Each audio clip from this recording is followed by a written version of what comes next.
प्रभु यीशु मसीह का जन्म। ये लूका की किताब का पहला अध्याय का पहले 7 वचनों में से आज हम यीशु मसीह के जन्म के बारे में बात करेंगे। और जिनके भी पास बाइबल है अपनी बाइबल को खोले, क्योंकि जब आप बाइबल खोल कर पढ़ते हो तो आपको पता चलता है कि वो वचन कहाँ लिखा हुआ है। तो आइए, जिनके भी पास बाइबल है, लूका की किताब नए करार में तीसरी किताब है और जिसका दूसरा अध्याय आपको खोलना है। उन दिनों में अगुस्तुस कैसर की ओर से आज्ञा निकली कि सारे जगत के लोगों के नाम लिखे जाए। यह पहली नाम लिखाई उस समय हुई जब क्विरियुस सीरिया के हाकिम था। सब लोग नाम लिखवाने के लिए अपने अपने नगर को गए। अभी यहाँ पर हम लोग रुकते हैं। यहाँ पर मैं आपको बताना चाहती हूँ, यीशु मसीह के जन्म के ठीक पहले, बोलो ठीक पहले, यीशु मसीह का जन्म होना है उसके ठीक पहले ये जो अगुस्तुस करके कैसर की ओर से, अगुस्तुस कैसर करके एक राजा था जिसकी ओर से एक आज्ञा निकली, क्योंकि वो राजा था, कि सब लोग अपने जहां से उनका खानदान शुरू होता है वहां जाए, मतलब अपने मूल गांव जाए और वहां जाकर नाम लिखाई करे। कितने लोगों ने सेंसस देखा है? जैसे आपने 10 साल में एक बार हमारे भारत में एक सेंसस होता है जहां पर नाम लिखाई होती है।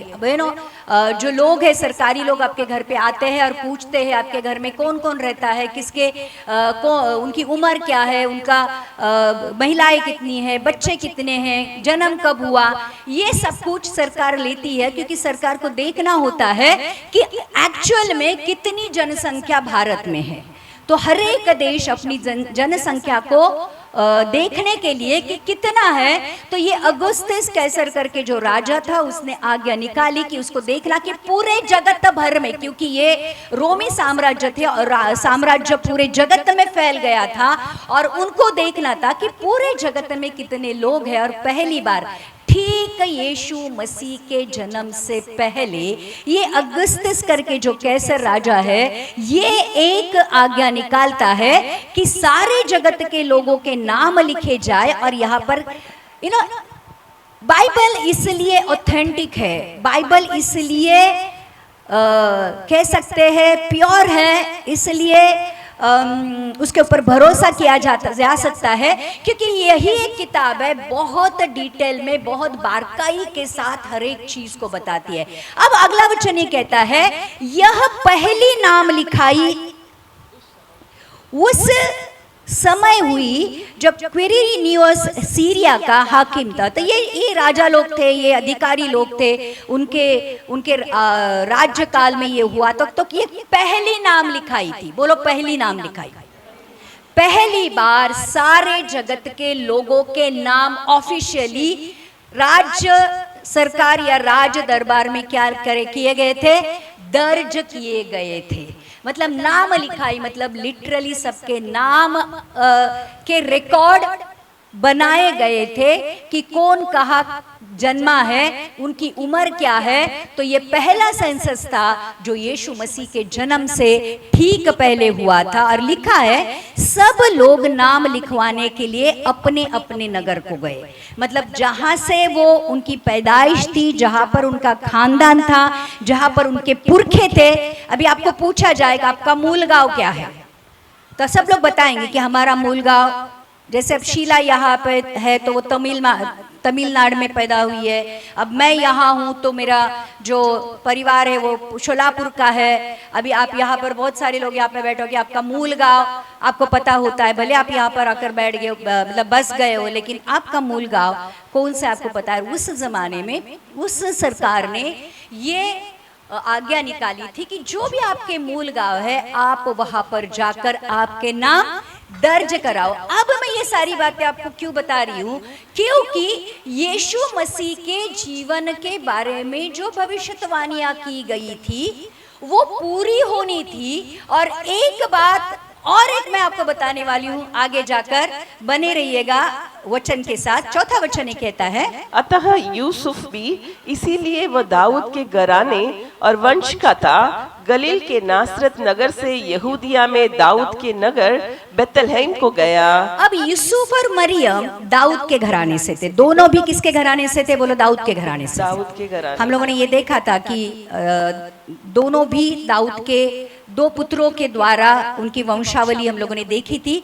तो यूसुफ जो यीशु का पिता, मतलब जो शारीरिक पिता जो से कहा जा सकता है, वो और मरियम दोनों भी दाऊद के वंश से थे। और दाऊद कहाँ से था?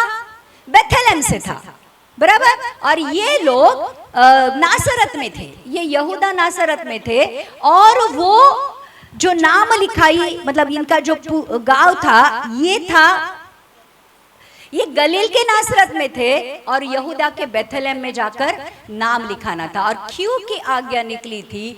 सबके लिए जरूरी था, सबके लिए कंपलसरी था कि हर एक जन अपने मूल गांव जाए और नाम लिखाई करे। और फिर यहाँ पर लिखा है, यूसुफ इसलिए कि दाऊद के घराने और वंश का था, गलील के नासरत नगर से यहूदा में दाऊद के नगर बेथलेहम को गया और कि अपनी मंगेतर मरियम के साथ जो गर्भवती थी नाम लिखवाए। अब हम लोगों ने देखा था कि ये जो मरियम है ऑलरेडी जिसको एक स्वर्गदूत ने, गब्रियल करके स्वर्गदूत है, उसने आकर बोला था, ये कुंवारी थी और इसको आकर बोला था कि तू गर्भवती होगी और तेरे द्वारा जो उत्पन्न होगा वो परमेश्वर का पुत्र कहलाएगा।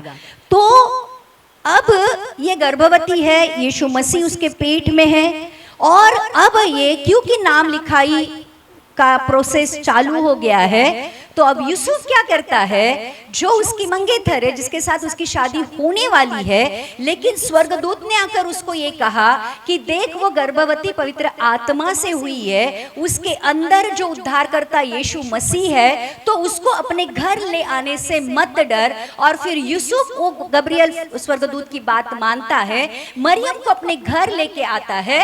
और जब ये आज्ञा निकलती है कि अब सबकी नाम लिखवाई की जाएगी, तो फिर ये अपनी मंगेतर जो अब पेट से है, गर्भवती है, उसको लेकर नासरत से बेथलेहम जाने के लिए चालू करता है। ये जो दूरी थी नासरत से लेकर बेथलेहम, ये 80 मील की थी। कितनी थी? अभी ये प्रेग्नेंट है, ये पेट से है, इसके दिन पूरे होने को है, और अब ये निकलते हैं नासरत से बेथलेहम। और आगे लिखा है, उनके वहां रहते हुए उसके जन्मे के दिन पूरे हुए और वह अपना पहलौटा पुत्र जनी और इसे कपड़े में लपेटकर चरनी में रखा, क्योंकि उनके लिए सराय में जगह ना थी। अब एक बात यह है प्रियो, यीशु मसीह का जन्म यहाँ पर होता है। जैसे ये लोग नासरत से बेथलेहम जाते हैं, इसके दिन पूरे होते हैं, उसके डिलीवरी के दिन पूरे होते हैं, और वो एक बच्चा जनती है जो उसका पहलौटा बच्चा है। बोलो पहलौटा। मैं बाद में बताऊंगी कि ये पहलौटा बच्चा भी क्यों था और क्यों उसका इम्पोर्टेंस है, ये भी बताऊंगी। अब ये लोग, क्योंकि बहुत सारे लोग बेथलेहम से थे, तो बहुत सारे देश से लोग बेथलेहम आए थे अपने नाम लिखवाने के लिए, और सारे होटल, सारे घर फुल थे और उनको रहने के लिए जगह नहीं मिली।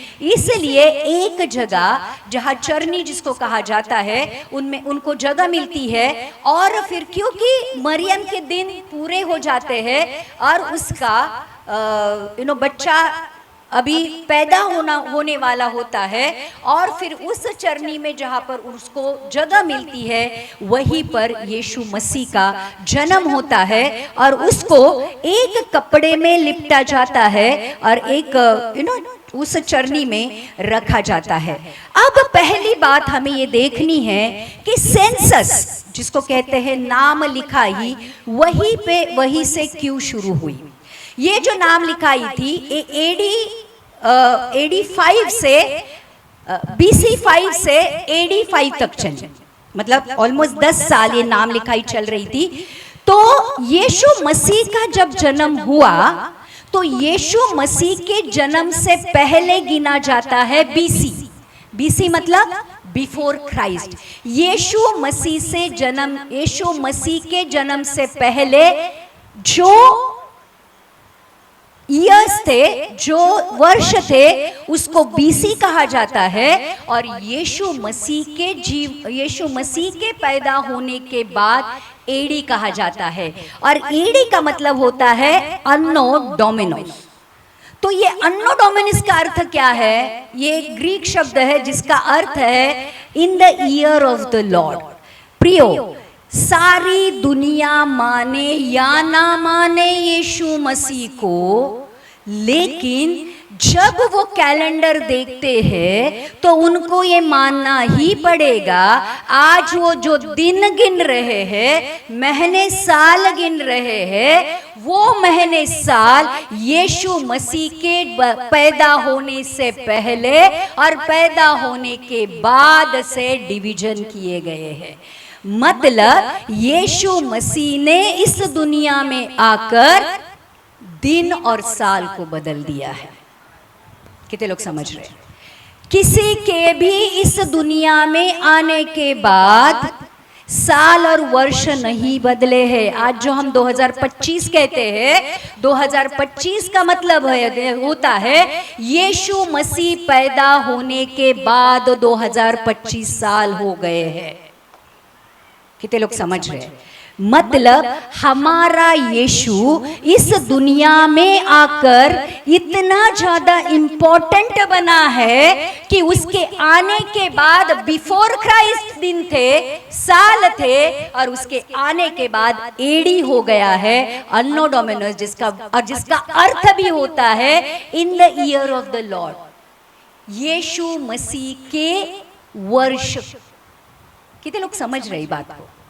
मतलब जिस खुदा के ऊपर, जिस यीशु के ऊपर आप विश्वास करते हो, उस यीशु ने आकर वर्षों को भी डिवीजन कर दिया। कितने लोग समझ रहे हैं? तो आज ये बात समझना बहुत जरूरी है कि हमारा यीशु कोई ऐसा वैसा इंसान नहीं था, परंतु प्रियो उन्होंने आकर, और क्यों नाम लिखाई तभी हो गई क्योंकि यीशु मसीह का नाम इतिहास में दर्ज होना था। कितने लोग समझ रहे हैं? एग्जैक्टली उसके जन्म से पहले ही नाम लिखाई हुई थी, ताकि रिकॉर्ड ये बता सके यीशु मसीह का पिता योसेफ बेथलेहम से था, उसकी माँ बेथलेहम से थी, और यीशु मसीह का जन्म बेथलेहम में हुआ था। क्योंकि मैं आगे जाकर आपको बताऊंगी कि यीशु मसीह का जन्म बेथलेहम में ही होना क्यों जरूरी था। क्योंकि यीशु मसीह के जन्म के बारे में भविष्यवाणी ये की गई थी कि यीशु मसीह बेथलेहम में पैदा होगा। अब इस दुनिया में कौन ऐसा व्यक्ति है जिसके बारे में लिखा गया है कि ये यहाँ पैदा होगा? कितने लोग समझ रहे हैं? इसलिए प्रियो, ये जो बाइबल है, ये बाइबल 100% करेक्ट है। आमीन। तो यीशु मसीह का जन्म होता है, और जैसे मैंने कहा गलील के नासरत से यहूदा के बेथलेहम में 80 मील दूर, ये दूरी को तय करके मरियम और यूसुफ बेथलेहम आते हैं। और ये जो भविष्यवाणी आपको चाहिए तो मिका की किताब का 5वां अध्याय का 2रा वचन पढ़े। जिनके भी पास बाइबल है, मिका की किताब का 5वां अध्याय का 2रा वचन पढ़ेंगे, जहां पर यीशु मसीह के जन्म के बारे में भविष्यवाणी की गई थी। हे बेथलेहम एफ्राता, यदि तू ऐसा छोटा है कि यहूदा के हजारों में गिना नहीं जाता, तो भी तुझ में से मेरे लिए एक पुरुष निकलेगा जो इजराइलियों में प्रभुता करने वाला होगा, और उसका निकलना प्राचीन काल से वरन अनादि काल से होता आया है। एक एक शब्द पढ़ेंगे। हे बेथलेहम एफ्राता, उसको एफ्राता भी नाम है, तो हे बेथलेहम एफ्राता, तू ऐसा छोटा है। ये जो बेथलेहम एक गांव था, शहर भी नहीं था, क्या था? छोटा सा गांव था, और उस गांव में यीशु मसीह पैदा हुआ था। तो भविष्यवाणी ये की गई थी कि हे बेथलेहम एफ्राता, तू ऐसा छोटा सा है तू ऐसा छोटा सा है कि यहूदा के हजारों में गिना नहीं तो जाता। यहूदा जो देश है उस हजारों जो उसमें गांव और शहर है उसमें वो गिना नहीं जाता। अभी महाराष्ट्र की बात की जाए, महाराष्ट्र के इस राज्य में कई कई खेड़े गांव ऐसे हैं, इतने छोटे हैं कि जहां पर अभी इंटरनेट भी नहीं है, बस भी नहीं जाती है, काफी बार पैदल जाना पड़ता है, जिनके नाम किसको पता भी नहीं है। तो वैसे ही ये यहूदिया का बथलहम था, जहां पर एक छोटा सा गांव था जो गिना नहीं जाता था किसी के भी। क्या कहते हैं ना, कई चीजें ऐसी होती कि लोग गिनते नहीं है, वो इतनी निग्लिजिबल रहती है, वो इतनी छोटी रहती है कि लोग उसको गिनते नहीं है। लेकिन हमारा राजा, हमारा प्रभु, हमारा यीशु परमेश्वर का इकलौता पुत्र ने कहा जन्म लेना चाहा, जबकि यरूशलेम बहुत नजदीक था। यरूशलेम इजराइल की राजधानी था, लेकिन यीशु मसीह ने यरूशलेम में जन्म नहीं लिया।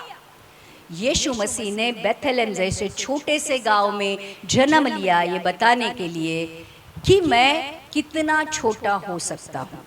क्योंकि ये भविष्यवाणी भी की थी मीका द्वारा, जो 400 साल पहले की गई थी, और लिखा है तो भी तुझ में से मेरे लिए एक पुरुष निकलेगा। तुझ में से मेरे लिए एक पुरुष निकलेगा। और वो पुरुष कौन था? यीशु मसीह, जिसके बारे में आगे लिखा है जो इजराइलियों में प्रभुता करने वाला होगा। जो इजराइलियों में प्रभुता करने वाला होगा। और उसका निकलना प्राचीन काल से वरन अनादि काल से होता आया है। जिसका निकलना, जिसका आना, जिसका पैदा होना प्राचीन काल से, पर या कह सकते हैं अनादि काल से होना तय है। इसका मतलब है जब भी आदम और हवा ने पाप किया और परमेश्वर ने शैतान को कहा, मैं तेरे और स्त्री के बीच में और तेरे संतान और स्त्री के संतान के बीच में वैर स्थापित करूंगा, तो उसकी एड़ी को डसेगा और वो तेरे सर को कुचल डालेगा। ये कहा गया था पता है? उत्पत्ति के 3 अध्याय में। अब ये बेथलेहम में पूरा हो गया था। वो जो पुरुष था, वो जो स्त्री का पुत्र था, वो यीशु मसीह था, जो बेथलेहम में पैदा हो गया। और बेथलेहम का मतलब होता है, अगर बेथलेहम ये शब्द का मतलब होता है रोटियों का शहर। किसका शहर? रोटियों का शहर। बेथलेहम का मतलब होता है रोटियों का शहर। और जीवन की रोटी कहाँ पैदा हो गई थी? और बेथलेहम की हिस्ट्री ऐसी है कि बेथलेहम जो राहेल थी, जो याकूब, अब्राहम, इसहाक और याकूब की जो चहीती पत्नी थी, उसकी डिलीवरी इस बेथलेहम में हुई थी। और उसने अपने बेंजामिन करके जो लड़का है उसको पैदा किया था। लेकिन राहेल उस डिलीवरी के दरमियान मर गई, और राहेल की कब्र जो याकूब की बीवी थी, उसकी कब्र बेथलेहम में है। बेथलेहम और एक हम दाऊद कैसे बेथलेहम से आया वो बताती हूँ। नओमी कितने लोगों को पता है? रूत और नओमी, बराबर। जो नओमी थी, नओमी अपने बेथलेहम को छोड़कर मोआब चली जाती है क्योंकि अकाल पड़ता है। और फिर वहां पर उसके पति और उसके दोनों बेटे जब मर जाते हैं, तो वो अपनी बहुओं को कहती है कि तुम अपने गांव वापस जाओ, तुम अपने शहर वापस जाओ, तुमको जो तुम्हारी जिंदगी के साथ करना है जिंदगी बसाओ। लेकिन रूत उसको उसके पीछे लगकर नओमी के साथ बेथलेहम वापस आती है। और फिर रूत को वहां पर बोआज मिलता है, जिसके साथ उसकी शादी होती है। और फिर बोआज को ओबेद, और ओबेद को ईशे, और ईशे को दाऊद पैदा होता है। और ये दाऊद, ध्यान रखना, कह सकते हैं कि दाऊद का घराना बेथलेहम से है। जो रूत थी, बोआज था, वो भी बेथलेहम से थे, क्योंकि उसको दाऊद का शहर भी कहा जाता है। बेथलेहम को क्या कहा जाता है? दाऊद का शहर। और यहाँ से और एक बहुत इंपॉर्टेंट बात बेथलेहम में थी, और वो ये थी कि यरूशलेम में एक बहुत बड़ा मंदिर था, बराबर। कितने लोगों को पता है उस जमाने में हेरोद राजा ने एक बहुत बड़ा मंदिर परमेश्वर का बनाया था जो यरूशलेम में था। और फिर यरूशलेम के मंदिर में जो भेड़े या जो प्राणी बलिदान के लिए लिए जाते थे वो बेथलहम में उसकी ऑफिशियल भेड़शाला थी। मतलब यहाँ पे बहुत बड़े बड़े भेड़शालाएं थी बेथलहम में, जहाँ से जो बकरे हैं या फिर भेड़े हैं वो यरूशलेम में बलिदान करने के लिए लेके जाते थे। तो ये बेथलहम का एक बहुत बड़ा इम्पोर्टेंस है। और अब कितने लोगों को याद रहेगा कि बेथलहम से यीशु पैदा हुआ, आमीन, जिसकी भविष्यवाणी ऑलरेडी की गई थी। अब आगे क्या होता है, यीशु मसीह पैदा हो गया। कहाँ पैदा हो गया? बेथलहम में। कहाँ पैदा हो गया? चरनी में, बराबर। अब ये जो यीशु मसीह पैदा, देखो यूहन्ना जो यीशु मसीह के पहले आने वाला था उसके जन्म के बारे में उसके पिता को जाकर स्वर्गदूत बताता है कि जकरिया अलीशिबा को पुत्र होने वाला है जिसका नाम तू यूहन्ना रख। और ये दोनों भी बहुत बूढ़े हो चुके थे, लेकिन बुढ़ापे में परमेश्वर जकरिया और एलीशिबा को पुत्र देता है जिसका नाम यूहन्ना रखा जाता है, जो यीशु मसीह के आने से पहले मार्ग बनाता है। अब स्वर्गदूत जाकर जकरिया की भेंट लेते हैं मंदिर में, पवित्र स्थान में, और कहते हैं कि तुझे पुत्र पैदा होगा। फिर उसके बाद स्वर्गदूत मरियम के पास आता है और उसको कहता है तुझ पर पवित्र आत्मा उतर कर आएगा, परम प्रधान की सामर्थ तुझ पर छाया करेगी और तेरे द्वारा जो पैदा होगा वो परमेश्वर का पुत्र कहलाएगा। अब यूसुफ को आकर स्वर्गदूत मिलते हैं क्योंकि यूसुफ को पता चलता है कि उसकी बीवी शादी नहीं हुई है फिर भी गर्भवती है, तो चुपके से उसको छोड़ने का वो मन बनाता है कि मैं उसकी बदनामी नहीं करूंगा, मरियम तो पेट से है। अब मुझे नहीं पता किसका बच्चा है, लेकिन वो धर्मी था, उसकी बदनामी नहीं करना चाहता था, इसलिए वो उसको चुपके से डिवोर्स देना चाहता था कि बाबा तू जिसका बच्चा है उसके साथ तू जी ले, और उसको छोड़ना चाहता था। लेकिन स्वर्गदूत आकर यूसुफ की भी भेंट लेता है और उसको कहता है देख तेरी जो पत्नी है वो पवित्र आत्मा के द्वारा गर्भवती है और उसके द्वारा जो बच्चा पैदा होगा उसका नाम यीशु रखना। उसको भी स्वर्गदूत जाकर मिलता है। अब स्वर्गदूत क्या करता है, चौथी बार किसको मिलता है देखते हैं। लूका की किताब का 2 अध्याय का 8वां वचन पढ़ेंगे, 8 के वचन से। अब स्वर्गदूत चरवाहों को जाकर संदेशा देते हैं और उस देश में कितने गडरिया थे जो रात को मैदान में रहकर अपने झुंड का पहरा देते थे। अब क्या होता है, यीशु मसीह का जन्म कहाँ होता है? चरनी में होता है। अब देखो परमेश्वर की योजना को जानो, परमेश्वर की योजना को जानो कि जब परमेश्वर की योजना पूरी होनी होती है किसी के भी जीवन में तो स्वर्गीय इंटरफेरेंस होता है। समझ लेना, जकरिया को स्वर्गदूत मिलता है, मरियम को स्वर्गदूत मिलता है, यूसुफ को स्वर्गदूत मिलता है, और अब चरवाहों को स्वर्गदूत मिलता है, क्योंकि परमेश्वर अपनी योजना को जो अद्भुत है जब पूरी करता है तो लोगों को स्वर्गीय स्थानों से संदेशा भेजकर बताता है। ध्यान रखना, वो मरियम को भी कहता है अलीशिबा जो उसके बुढ़ापे में पुत्र जनने वाली है उसका 6वां महीना चल रहा है। ये भी स्वर्गदूत किसको बताता है? वहां पे जब भी कोई ईमेल नहीं थे, व्हाट्सएप नहीं थे, फेसबुक नहीं था, कोई इंटरनेट कॉल नहीं था, कोई भी ये नहीं था, और ये काम कौन कर रहा था? स्वर्गदूत। प्रियो, यहाँ पर हम जान सकते हैं, मैं बार बार आपको यही कहना चाहूंगी, बाइबल ये 100% क्यों ऐसी किताब है कि जिसके ऊपर हम 100% भरोसा कर सकते हैं, क्योंकि बातें इतनी सुंदर रीति से परमेश्वर ने रच के रखी है। अब क्या होता है कि परमेश्वर अपना स्वर्गदूत इस जो चरवाहे होते हैं उनके पास भेजता है, और लिखा है उस देश में, कहाँ मालूम है? बेथलहम में। बेथलहम में कितने गडरिये थे जो रात को मैदान में रहकर अपने झुंड का पहारा देते थे। और प्रभु का एक दूत उनके पास आ खड़ा हुआ, और प्रभु का तेज उनके चारों ओर चमका, और वे बहुत डर गए। अब वह स्वर्गदूत इस जो चरवाहे थे उनके पास आता है, और स्वर्गदूत क्योंकि परमेश्वर की उपस्थिति से निकल कर आते हैं, उनका एक तेज होता है।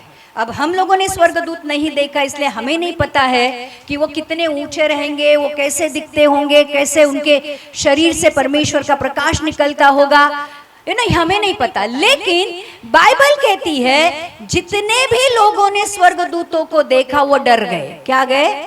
डर गए, क्योंकि उनका स्वरूप इतना सुंदर कह सकते हैं, इतना आश्चर्यचकित करने वाला होता था कि लोग डर जाते थे। अब वो स्वर्गदूत गडरिया, ये जो चरवाहे है, उनके पास आता है, और वो सारे चरवाहे डर जाते हैं। और लिखा है, तब स्वर्गदूत ने उनसे कहा, मत डरो, क्योंकि देखो मैं तुम्हें बड़े आनंद का सुसमाचार सुनाता हूँ, जो सब लोगों के लिए होगा। अब ये स्वर्गदूत परमेश्वर का संदेशा लेकर इन चरवाहों के पास आकर उनको एक बहुत बड़ी बात बताता है।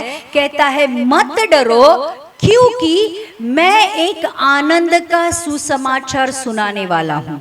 आनंद का सुसमाचार ये था, इजरायली लोगों को जिस मसीहा की, जिस यीशु का इंतजार था, वो ऑलरेडी इस दुनिया में आ गया है। और आनंद का सुसमाचार ये है कि सारे जगत का उद्धारकर्ता इस दुनिया में आ चुका है। और लिखा है कि आज दाऊद के नगर में तुम्हारे लिए एक उद्धारकर्ता जन्मा है, और यही मसीह प्रभु है। दाऊद की नगर में, दाऊद के नगर मतलब बेथलहम। बेथलहम में सारे दुनिया का उद्धारकर्ता जन्मा है, और उसका नाम मसीह प्रभु है। और इसका तुम्हारे लिए यह पता है कि तुम एक बालक को कपड़े में लिपटा हुआ और चरनी में पड़ा पाओगे। देखो, लुका की किताब का वो 7वां मतलब 2 अध्याय का 7वां वचन कहता है कि वो अपना पहलौठा पुत्र जनी और उसे कपड़े में लपटकर चरनी में रखा, क्योंकि सराय में जगह नहीं थी। अब ये स्वर्गदूत इन चरवाहों को ये कहता है कि तुम एक बालक को कपड़े में लिपटा हुआ कहाँ पाओगे? चरनी में पड़ा। मतलब एक वचन दूसरे वचन को सपोर्ट करता है कि इमीडिएटली आफ्टर यीशु मसीह का जन्म होने के बाद तुरंत वो स्वर्गदूत इस चरवाहों के पास जाता है और उनको कहता है कि देखो, इज़राइल का उद्धार करता और सारे जगत का उद्धार करता इस दुनिया में आया है। सिर्फ मैं संदेशा नहीं बता रहा हूं, परंतु तुमको जाकर उस बच्चे को देखना पड़ेगा। क्या लिखा है वो? जाकर देखो कि तुमको कपड़े में लिपटा हुआ एक बच्चा दिखेगा जो चरनी में है। मतलब उसका देखो, चरनी में जन्म होना एक अच्छी बात नहीं थी, या कह सकते थे कि कोई भी औरत अपने बच्चे को चरनी में जन्म देना नहीं चाहेगी, बराबर। क्योंकि जो डिलीवरी होती है औरत लोगों को पता होती है वो कितना सीक्रेट काम होता है। अगर अब लिखा है कि बेथलहम में इतनी गर्दी थी कि उनको कहीं जगह नहीं मिली, तो उनको एक चरनी में ही जगह मिली, क्योंकि यीशु मसीह का जन्म चरनी में होना ये भी भविष्यवाणी थी, बराबर। राजाओं का राजा, प्रभुओं का प्रभु एक छोटे गांव में चरनी में, मतलब एक जहां पर भेड़ें रखी जाती है वहां पर उसका जन्म होता है। अगर मैं आपको पूछूंगी, आपको स्वर्ग में परमेश्वर इस दुनिया में भेजने से पहले ये पूछेगा, बेटा सारी दुनिया में तेरे सामने घुमा रहा हूं, पृथ्वी तुझे दिख रही है? हाँ। घूम रही है। हाँ, ये भारत देश है, ये अमेरिका है, ये रशिया है, ये इजराइल है, ये ईरान है, ये इराक है, ये पाकिस्तान है, ये है। अब बेटा यहाँ पर इतने बड़े बड़े बड़े बड़े बड़े बड़े लोग हैं। अब तुझे जन्म लेना है पृथ्वी पर जाकर, तो तू कौन से देश में किसके पेट से जाना चाहेगा? तो लोग कहेंगे परमेश्वर सबसे बड़ा आदमी यहाँ पर कौन है जिसके पास बहुत बड़ी प्रॉपर्टी है, मैं वहां जन्म लेना चाहूंगा। आप चाहोगे कि सबसे गरीब परिवार में, सबसे छोटे गांव में और चरनी में जन्म लेना? कौन चाहेगा? कोई भी नहीं। चाहोगे क्या? नहीं चाहोगे। लेकिन यीशु राजाओं का राजा, प्रभुओं का प्रभु, दुनिया का, स्वर्ग और पृथ्वी का निर्माण करता, बेथलेम जैसे छोटे से गांव में, छोटे परिवार में, जो गरीब परिवार था, एक चरनी में जन्म लिया। परमेश्वर की नम्रता का ये एक बहुत बड़ा उदाहरण है। हमारे पास इतना सा भी होता है तो हमको इतना बड़ा गर्व होता है। अब जिसके पास सारी दुनिया का निर्माण करता है, वो जब जन्म लेने वाला था तो इतनी नम्रता के साथ इतने ऐसी जगह पर जन्म लिया जो कोई भी वहां पर जन्म देना या लेना नहीं चाहेगा। कितने लोग समझ रहे हैं? यीशु मसीह के स्वभाव के बारे में आप जानोगे प्रियो, इसलिए मैं आपको ये सिखाना चाहती हूँ कि आपके जीवन का गर्व निकाल दो, क्योंकि आपका परमेश्वर नम्र है। कितने लोग समझ रहे हैं? आपका परमेश्वर नम्र है, इसका इसलिए आपने अपने अंदर का गर्व को निकाल दो। और आगे बहुत बड़ा वचन में आपको बहुत बड़ा रेवलेशन बताने वाली हूँ, और लिखा है, तब एकाएक स्वर्गदूत के साथ स्वर्गदूतों का दल परमेश्वर की स्तुति करते हुए और यह कहते दिखाई दिया। और फिर उस स्वर्गदूत के साथ और बहुत सारे स्वर्गदूत आ गए और वो स्तुति आराधना करने लगे और कहने लगे, आकाश में परमेश्वर की महिमा और पृथ्वी पर उन मनुष्य में जिनसे वह प्रसन्न है शांति हो। आकाश में परमेश्वर की महिमा, यीशु की महिमा, और पृथ्वी पर जिन मनुष्य से वो प्रसन्न है उसके द्वारा शांति मिले। आगे मैं बाद में मैं आपको बताने वाली हूँ कि यीशु मसीह के जन्म का सुसमाचार स्वर्गदूतों ने चरवाहों को क्यों दिया। जब स्वर्गदूत उनके पास से स्वर्ग को चले गए तो गडरिये ने आपस में कहा, आओ हम बेथलेम जाकर ये बात जो हुई है और जिसे प्रभु ने हमें बताया है देखे। अब स्वर्गदूत निकल जाते हैं और ये चरवाहे आपस में बात करते हैं, देखो स्वर्गदूतों ने जो बातें हमें बताई है हम जाकर देखे कि सच में वहां पर वैसा हुआ है या नहीं। फिर और उन्होंने तुरंत जाकर मरियम और यूसुफ को और चरनी में उस बालक को पड़ा देखा। तो वो तुरंत निकलते हैं और मतलब चरनी देख, क्योंकि ये चरवाहे है बराबर, तो चरवाहों को पता था कि चरनी कहाँ है। चरनी मतलब जहाँ पर भेड़े रखी जाती है वो जगह कहाँ है। और जब भेड़े तो कहाँ थी? बाहर थी बराबर, क्योंकि ये चरा रहे थे।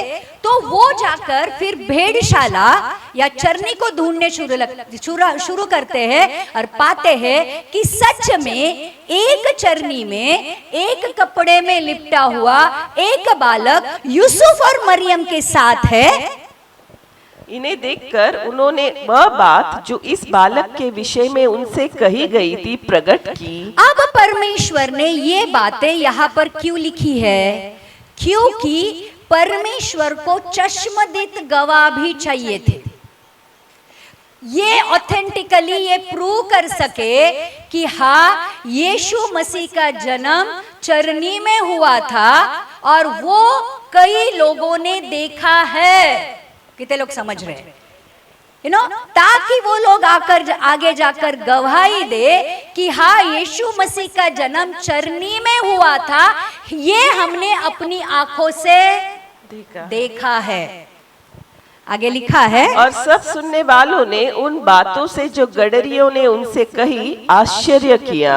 और सब लोगों ने जो स्वर्गदूतों ने उनसे बातें की थी, जब जाकर उन्होंने वो देखा कि सच में वहां पर एक बालक कपड़े में लिपटा हुआ जब उनको मिला तो उन्होंने आश्चर्य किया कि स्वर्गदूतों ने उनको सच बात बताई है। परंतु मरियम यह सब बातें अपने मन में रखकर सोचती रही। मरियम इन सारी चीजों का अभ्यास कर रही थी। जैसे स्वर्गदूत आकर उससे बातें करता है, पवित्र आत्मा उसके ऊपर उतर कर आता है, उसके अंदर यीशु मसीह पैदा होता है, फिर वो जाकर अलीशिबा को जाकर मिलती है। अलीशिबा के पेट में यूहन्ना है और यीशु मसीह मरियम के पेट में है। मरियम के पेट का यीशु मसीह की उपस्थिति यूहन्ना जो अलीशिबा के पेट में है उसको पता चलती है, और यूहन्ना जो अलीशिबा के पेट में है वो पवित्र आत्मा से भर जाता है और अलीशिबा के पेट में दौड़ना लगता है, मतलब जम करने लगता है। मतलब ये सारी बातें, मतलब ध्यान रखना, दो औरतें पेट से है, एक के अंदर मरियम के अंदर यीशु मसीह है, अलीशिबा के अंदर यूहन्ना है। अब मरियम एलीशिबा को मिलने आती है, जो स्वर्गदूत ने उसको बताया था कि तेरी एक कुटुंबनी उसके बुढ़ापे में पेट से है, उसका 6वां महीना चल रहा है। अब मरियम के ऊपर पवित्र आत्मा उतर कर आया। मरियम भी यीशु मसीह के द्वारा पेट से है, एलीशिबा यूहन्ना के द्वारा पेट से है, और जब ये दोनों औरतें एक दूसरे के सामने आती है, मरियम के अंदर के यीशु मसीह की उपस्थिति से एलीशिबा के अंदर का यूहन्ना पवित्र आत्मा से भर जाता है। कितनी बड़ी बात है, कितने लोग समझ रहे हैं? प्रियो, ये जो बातें हैं ये इतनी सामर्थी है और इतनी अच्छी है। तो ये भी बातें मरियम नोटिस करती है। मरियम इन सारी बातों को, अब स्वर्गदूत आकर गडरिये को बताते हैं, गडरिये जो चरवाहे वो आकर ये दोनों को, तीनों को मिलने आते हैं, यूसुफ, मरियम और उस बच्चे को। तो वो मरियम वो भी देखती है कि सच में उसका परमेश्वर जो उसने जन्म दिया है कितना बड़ा, कितना महान है। और आगे लिखा है, और गडरिये जैसे उनसे कहा गया था वैसे ही सब सुनकर और देखकर परमेश्वर की महिमा और स्तुति करते हुए लौट गए। तो वो जो चरवाहे है वो आते हैं, यीशु मसीह को देखते हैं और यीशु मसीह को देखकर वो खुश हो जाते हैं और फिर परमेश्वर की स्तुति महिमा करते हुए वापस आते हैं। अब सही सवाल ये है कि सारी दुनिया को छोड़कर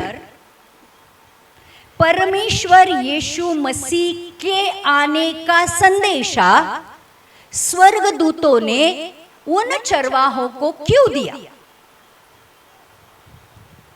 कितने लोग समझ रहे हैं?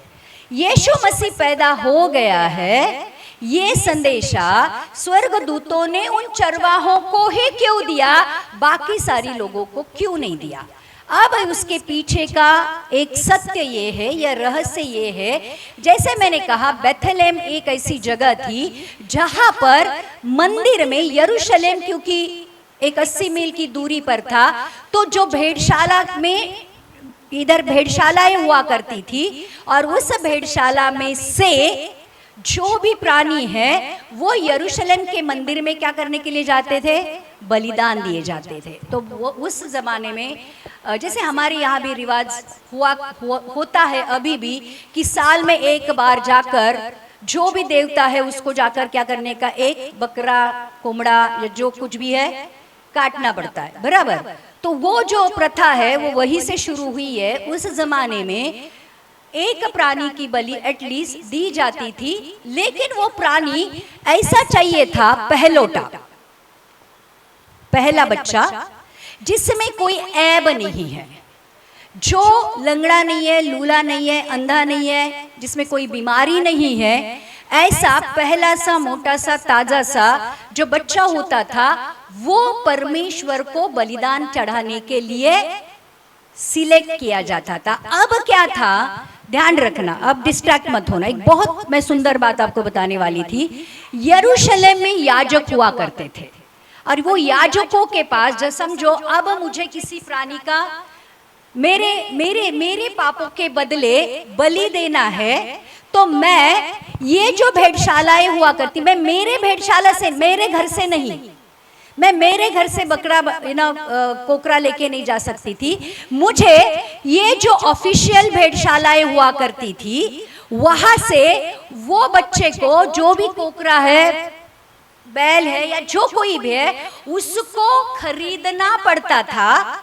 और फिर वो ये जो भेड़शालाएं होती थी, जब अगर मैंने यहाँ से भेड़ खरीदी है तो वो भेड़शाला मुझे एक ऑफिशियल लेटर देगी कि जो भेड़ मैंने खरीदी है वो पहलोटी है, उसमें कोई ऐब नहीं है, वो बीमार नहीं है, वो स्वस्थ है, वो 1 साल का है, और फिर वो नर है। पहली बात वो भी जरूरी था, मादी नहीं, नर है। फिर वो जो ऑफिशियल जो लेटर हुआ करता था वो लेकर याजक के पास वो भेड़ और वो लेटर दिया जाता था। याजक फिर उस बच्चे को उसके पास 5 दिन तक रखता था और फिर उसको देखता था, लिटरली वो एग्जामिन करता था उसको जाकर कि इसमें कोई ऐब नहीं है ना, ये बीमार नहीं है ना, ये लूला नहीं है ना। क्योंकि अगर गलत प्राणी को बलिदान किया जाता था तो उसका जो पाप या श्राप है वो याजक के ऊपर आता था। इसलिए याजक की एक बहुत बड़ी जिम्मेदारी ये थी कि जो को भी कोई भी बलिदान उस मंदिर में चढ़ाया जाता था, जो भी मेमना या बकरा जो काटा जाता था, वो शुद्ध और बिना कोई ऐब या बीमारी का हो। अब ये जो चरवाहे थे प्रियो, जिनको स्वर्गदूत आकर मिलता है, ये उस ऑफिशियल भेड़शाला के चरवाहे थे।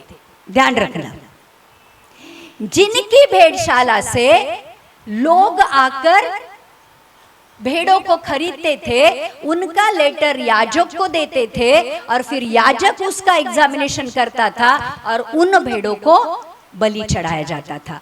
अब परमेश्वर क्या करता है, परमेश्वर की योजना देखो। यीशु मसीह को कहा गया है परमेश्वर का मेमना।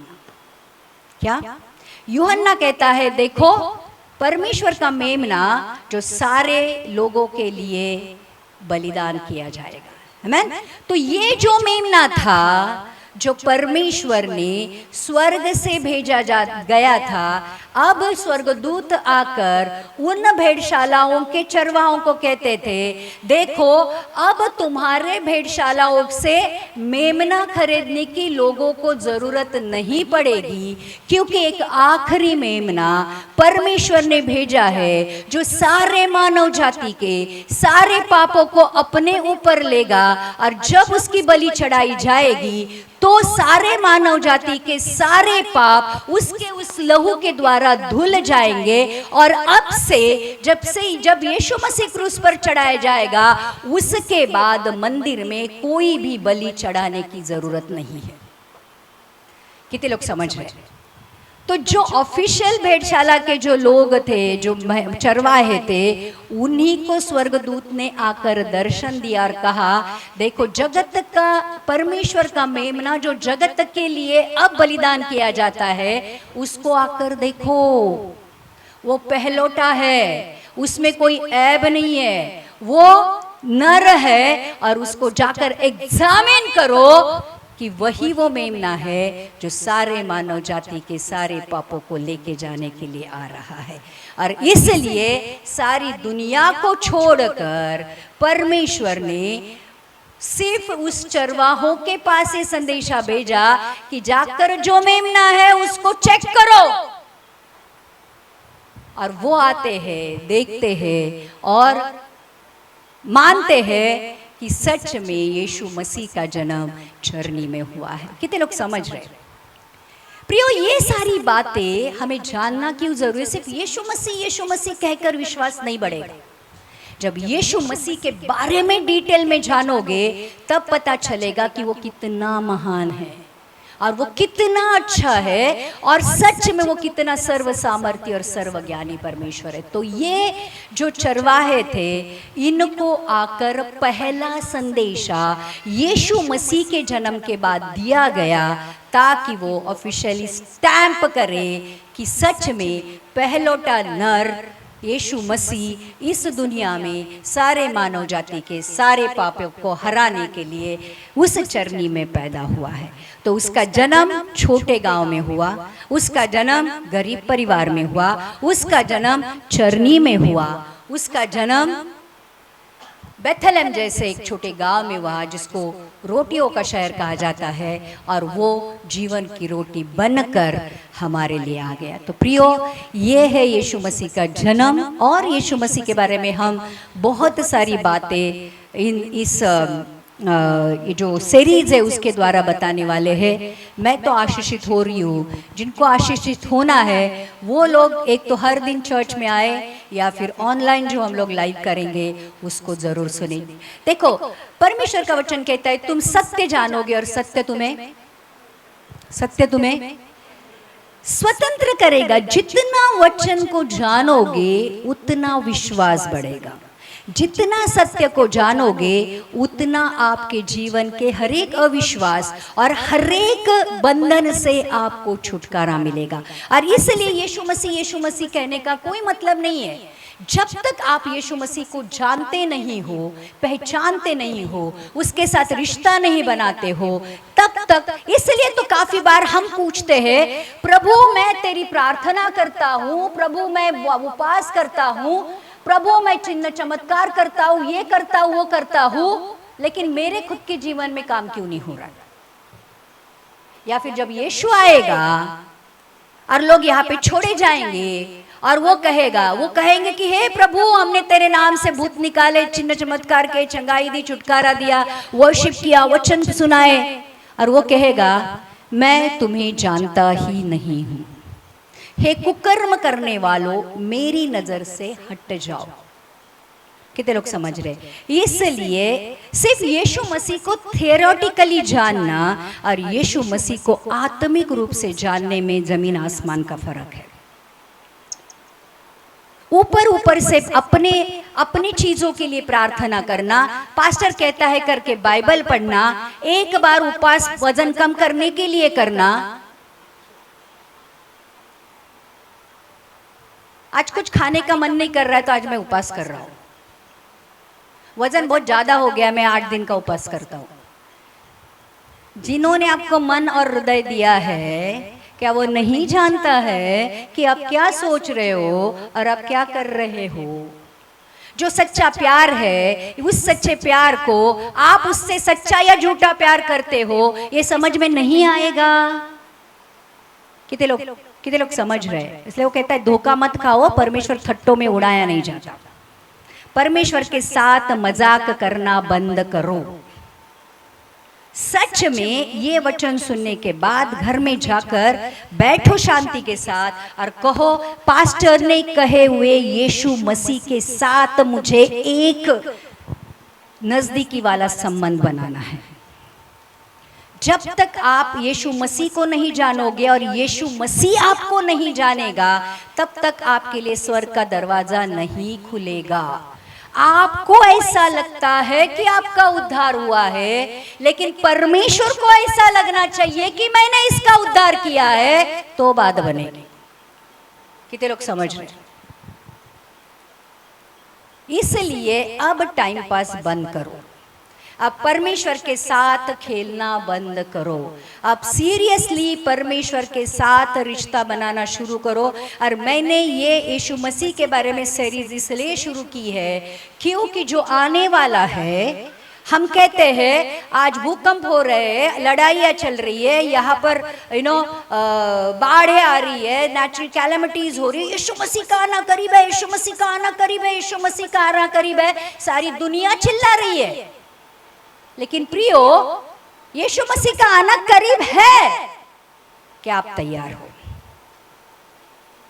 आप यीशु मसीह को जानते कितना हो? यीशु मसीह को कितना पहचानते हो? और कितना यीशु मसीह आपके जीवन में है? आज सवाल तो यही है। कितने लोग समझ रहे? भले बच्चे रहने दो या बूढ़े रहने दो, बात तो यही है, क्योंकि यीशु मसीह ये नहीं देखेगा ये बच्चा बहुत छोटा है, किधर गया वो?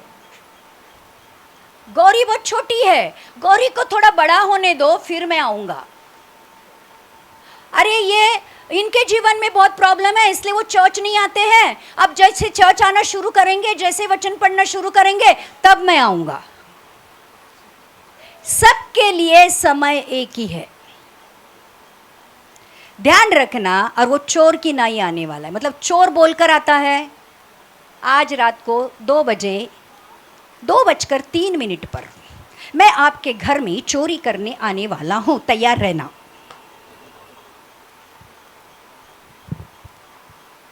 यीशु मसीह का आना कभी भी होगा।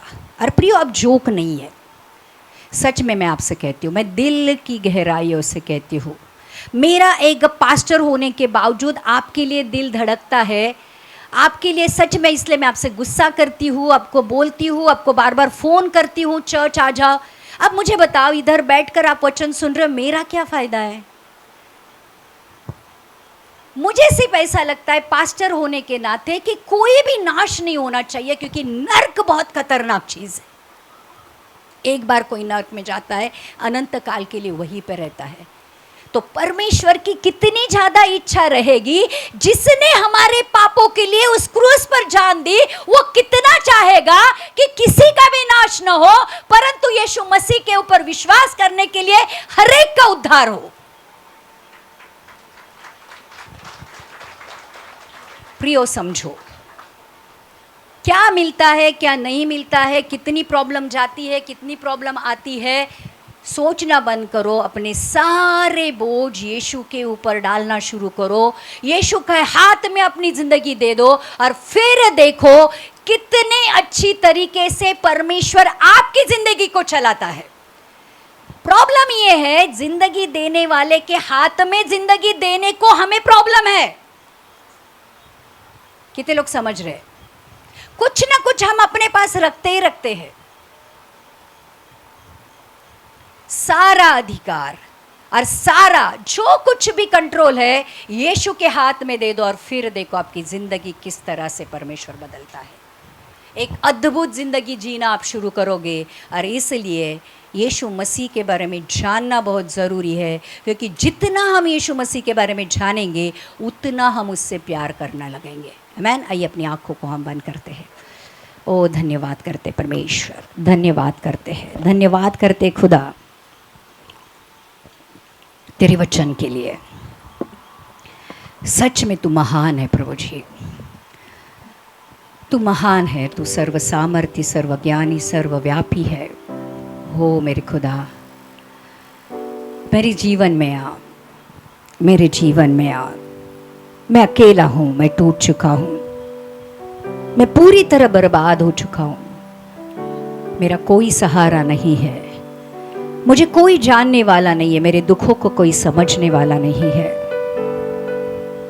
हर आज पूरी तरह हार कर मैं तेरे चरणों के पास आया हूँ, और मुझे पता है प्रभु, टूटे हुए मन वालों को तू तुच्छ नहीं जानता, पीसे हुए मन वालों को तू तुच्छ नहीं जानता, टूटे हुए मन वालों के तू करीब रहता है।